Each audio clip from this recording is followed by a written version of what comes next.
So just to jump right in, Blue Out Boxing, Peter Alright, Quinn. hold up. Before we start this, you gotta be laid back. Let's take 3 deep breaths. Alright. Alright. You got a lot of friends. Who's your best friend? Then tell me your best friend.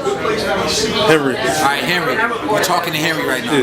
We're not talking to Kid Chuck, we're talking to Henry. So that if we're gonna keep that, you're gonna get a good interview. And we're gonna do that. I'm Henry, right? Probably. So I want to ask, so you're 34 years old. 35. 35 now.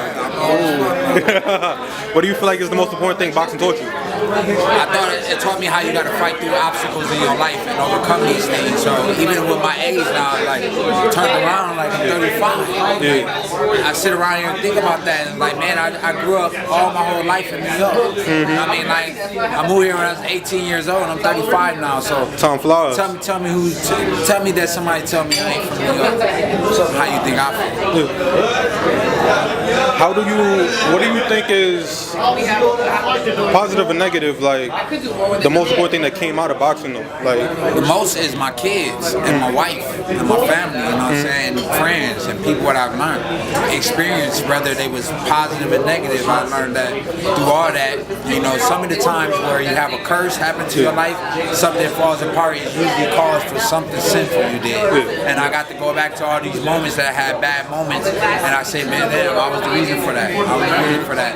So to be able to see my growth is probably the best thing I get. I can't judge myself, but like to be a father, looking at my kids, and before I leave, I said, son, give me a hug. And he said, Dad, where you going, to the gym? He's 3 years old, not even 4 yet. Dad, he's 3 years old, about to be 4. He goes, Dad, you going to the gym? I said, yes, son. He said, I love you, Dad. God bless you. So those things right there makes my day. Opposed to when I first came here and I was like, all right, son, I'm going to the gym. He said, Dad, were you going home? And like I said, no, son, I live here.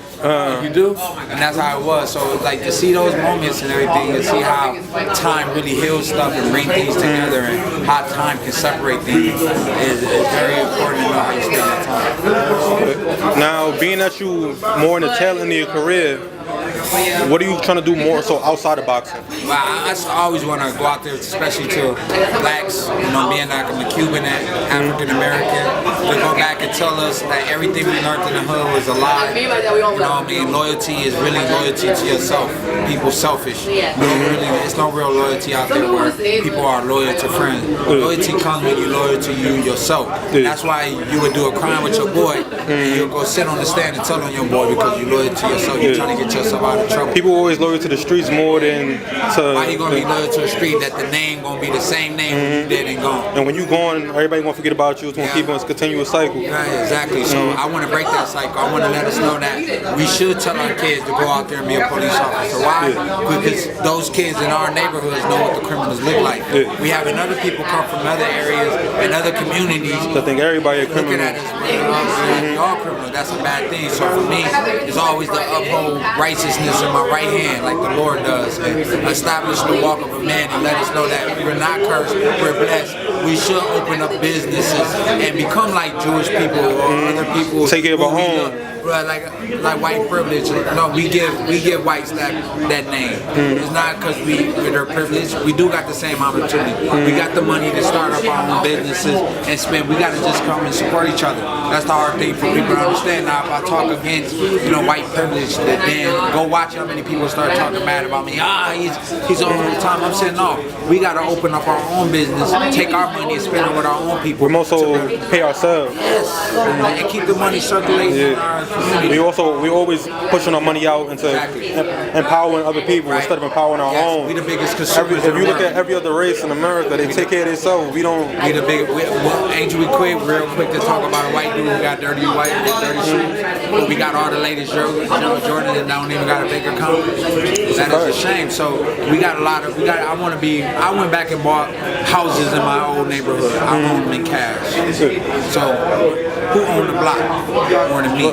Yeah, you live here, but you rent. But I own blocks. My mama owned her crib. I bought my mama house. So that's what I'm talking about.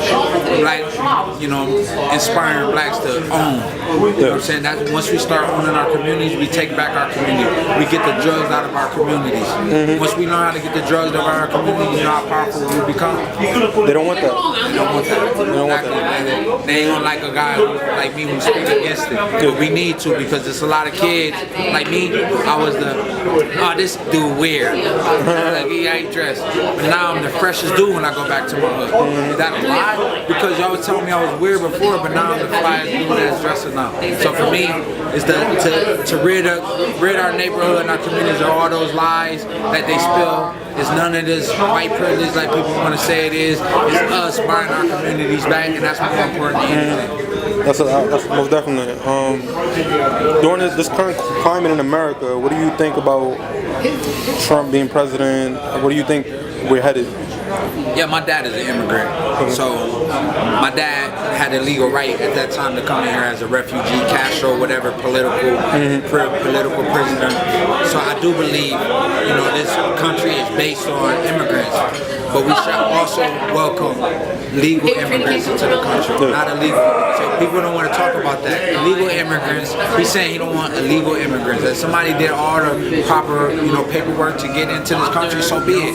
I think we should open our arms, open arms, but illegal, to come on here illegal is something that's hard. And I'm not the president. I don't got the answer. And I think that's a very tough thing to try to say. You got to answer. And how people come up with different, I seen like Arnold Schwarzenegger criticizing Trump. I said, how you going to do that when you was the governor of California? You was governor of California and you cheated on your wife. How disloyal is that? That's very disloyal. Somebody that you lay with every night, but then what you're going to do is criticize another man for what he's doing. See, this is what I'm talking about. It's like no sense of goodness. And I don't believe in politics. I believe in God. God established the walk of a man. So what God is going to allow is his will being done. They say, "Don't Pete sound like he voted for Trump." I didn't vote. I don't vote. Because I don't have to be into that. If they made me vote, then I would vote. But I didn't, because I have the right not to vote. So for me, it's about, believing in God, believing him the number one thing in my life.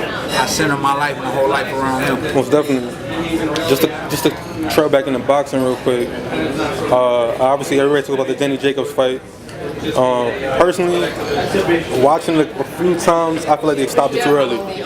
I don't know how you feel about that. I feel like if it happened, it happened. It was meant to happen. There's nothing I can do. I don't dwell on nothing. The hardest thing to do in life is dwell on stuff. You ever had things you think you wish you could change in your life? Most definitely. It's things you cannot dwell on. You can't. You gotta leave. Gotta grow from it. You gotta grow from it. So do you feel like that helped push your career, or like it helped me to mentally?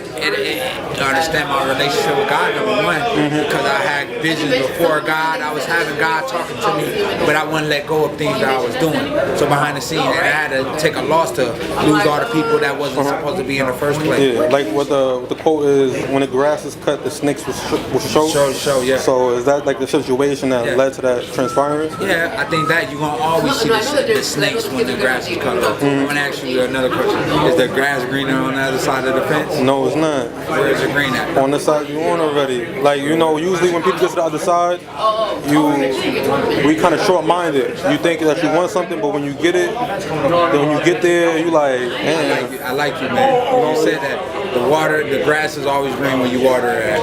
That's more important. You're the first person I ever asked that, and you actually. I mean, a lot of people don't think like me. Well, I think we think alike. Two great minds think alike. That's a fact. Nice talking to you. Appreciate it. Amen.